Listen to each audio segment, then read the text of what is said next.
pambukane kang carita.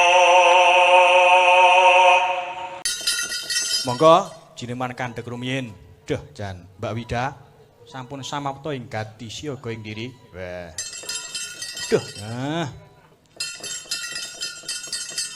Biasane iki podang kuning kok di anu kandhek ya ora apa-apa. Sekali-sekali ora kok gur podang wae ayo. Monggo pun aturaken jineman kandhek.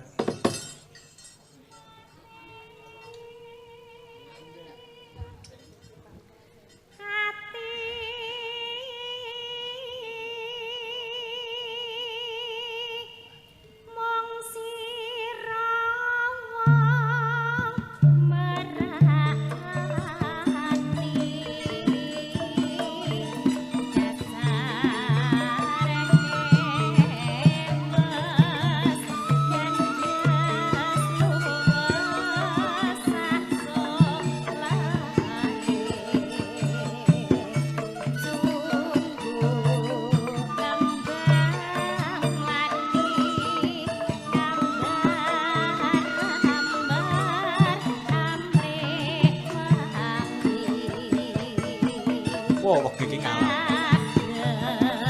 Aja ngalamun, Dik.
Matur sembah nuwun Mbak Wida. Waduh jan.